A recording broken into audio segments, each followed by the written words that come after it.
و نبینا و مولانا محمد وآلہ وصحبہ اجمعین، اما بعد۔ واجب التکریم حاضرین کرام،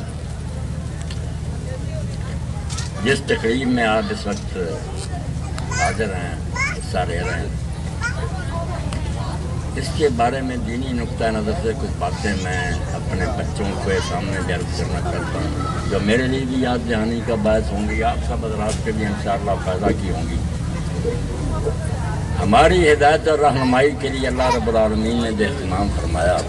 اور اپنے آخری پیغمبر حضرت محمد رسول اللہ صلی اللہ علیہ وسلم کو ہمارے لیے ہادی مقرر کیا۔ اللہ کے رسول کے ارشاد کے مطابق یہ سارا کام جو ہے نا، یہ دنیاوی معاملات ہے، صرف گارہ بات کرنے کی غرض میں ایسا نہیں۔ قربان جائیں اللہ کے پاک پیغمبر کے کہ جس چیز کو، نکاح کو پہلے دیندار لوگوں کے لیے، اللہ والوں کے لیے برا سمجھا جاتا تھا کہ وہ ساری عمر متبتر رہیں، کنوارے رہیں، اللہ والوں کا کیا کام ہے عورتوں کے ساتھ۔ اللہ کے رسول علیہ السلام نے اس کی قدر اتنی بڑھائی کہ حدیث پاک میں حضرت جنت فرماتے ہیں اذا تزوج العبد فقد استکمل الاسلام۔ پورے ذخیرہ حدیث میں کسی شے کے بارے میں یہ نہیں آیا جو اللہ کے رسول علیہ السلام نے فرمایا کہ جب کسی بچے اور بچی کی شادی ہوتی ہے تو اس کا آدھا دین مکمل ہو جاتا ہے۔ فلیتق اللہ فی النساء، باقی آدھے دین کی فکر کرے۔ نکاح کو حضور نے اتنا بڑھایا کہ آدھا دین کرا اور فرمایا کہ دنیا ساری جو ہے اللہ تعالیٰ کی عطا و خیر و متاع دنیا المرأۃ الصالحہ، کسی بچے کو نیک بیوی مل جائے تو یہ ساری دنیا کے ساز و سامان سے بہتر فرمایا۔ اس سے بڑی کوئی دولت نہیں کہ اللہ تعالیٰ نیک بیوی کسی شخص کو نصیب کر دے۔ اور یہ خاندان کا معاملہ جو ہے اس کی قدر حضور صلی اللہ علیہ وسلم کی نگاہ میں اتنی ہے کہ ایک صحابی نے عرض کیا کہ اللہ کے رسول 4 میرے پاس دینار ہیں، پاؤنڈ ہیں، ایک میں فی سبیل اللہ مجاہدین کو دیتا ہوں، ایک سے غلام آزاد کرتا ہوں، ایک مسکین کو دیتا ہوں۔ آپ دیکھیں گے کتنی نیکی کام۔ اور چوتھا جو ہے وہ اپنے بیوی بچوں پر خرچ کرتا ہوں۔ ان میں سے اللہ کے رسول اللہ علیہ وسلم ثواب کے لحاظ سے سب سے اعظم کون سا، سب سے زیادہ ثواب کس کا؟ جہاد والوں کو دیا، غلام آزاد کیا، مسکین کو۔ اللہ کے رسول اللہ علیہ وسلم نے فرمایا جو تو نے اپنے بیوی بچوں پر خرچ کیا اعظم النادر، سب سے بڑھ کر اس کا۔ اور خاندان کو مستحکم رکھنے کے لیے کہ یہ رشتہ جس میں دراڑ نہ پڑے، قرآن مجید پر آپ نظر دوڑائیں، نماز دین کا ستون ہے، مگر اس کی بھی ڈیٹیل جو ہے نا حضور پر چھوڑ دی گئی۔ قرآن نے بس مختصر کہہ دیا نماز ادا کرو، اس کی رکعتیں، طریقہ، یہ سب نبی علیہ السلام نے سنت میں بیان کیا۔ مگر نکاح کا جو ہے نا معاملہ اللہ کی نظر میں اتنا اہم ہے کہ یہ بنیادی اینٹ ہے معاشرے۔ اس کا ایک ایک مسئلہ کہ کن عورتوں سے نکاح حلال ہے، کس طرح نکاح ہو، سلوک کیسے ہو، نفقہ کیسے ہو، طلاق، اظہار، ایلا، اس کے سب چیپٹرز قرآن نے آپ بیان کیا۔ کیونکہ یہ سمجھ لیں کہ اسلام کی جو عمارت ہے نا بلند و بالا، یہ چھوٹی بات نہیں، اس کی بنیادی ہے۔ اسی لیے حضور علیہ السلام نے فرمایا تنکح المرأۃ لأربع،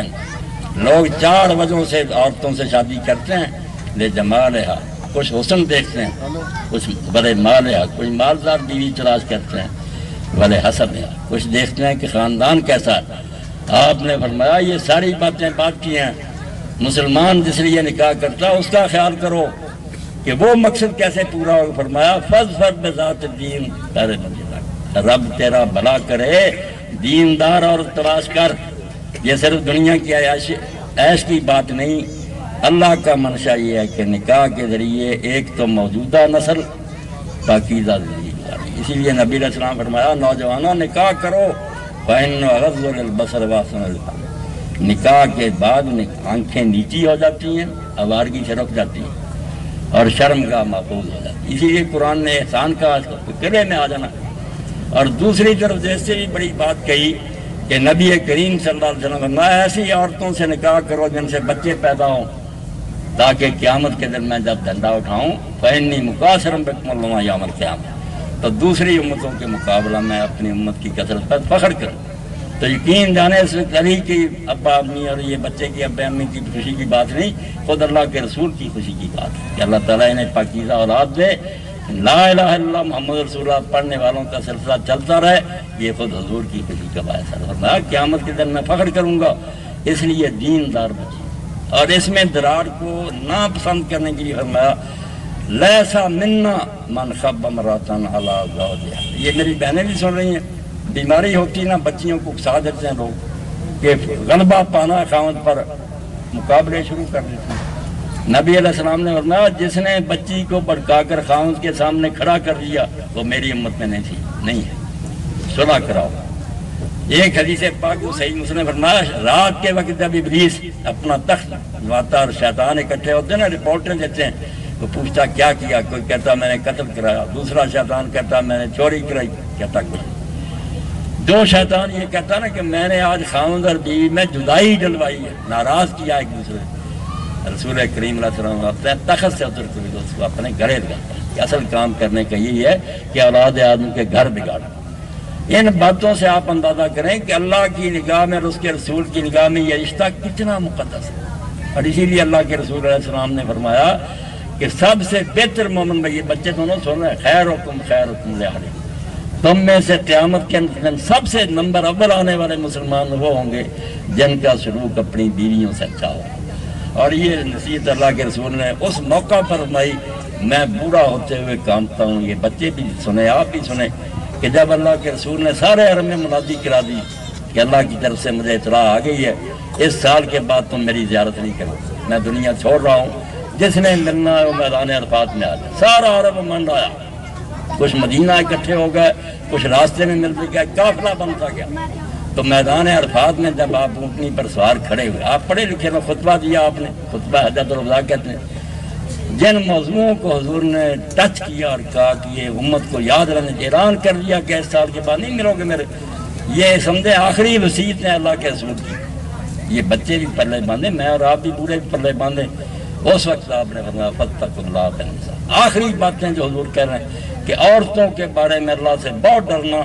وَإِنَّكُمْ أَخَذْتُمُوهُنَّ بِأَمَانَةِ اللَّهِ، جب تم لیتے ہو نا کہتے ہو قبول، عالم نہیں دے رہا، کوئی بیٹیاں کسی کی دے سکتا، یہ اللہ کی امانت ہے جو تم ثبوت کر رہے ہیں، اللہ کا دین تمہیں دے رہا ہے، اس لیے ڈرتے رہنا، ان اللہ کان علیکم رقیبا، اللہ نگرانی کر رہا ہے، وہ دیکھے گا کہ تم نے کیا برتاؤ کیا۔ اور حضور بچیوں کے بارے میں حضور علیہ السلام نے فرمایا کہ تم بھی سن لو، 3 گروہ حضور نے فرمایا کہ ان کی نمازیں ان سے سر کے اوپر نہیں جاتی، منہ پر ماری جاتی ہیں، ان میں ایک وہ عورت ہے جس کا خاوند ناراض ہے۔ فرمایا تیری نماز کا کیا، تو نے خاوند کو ناراض کیا۔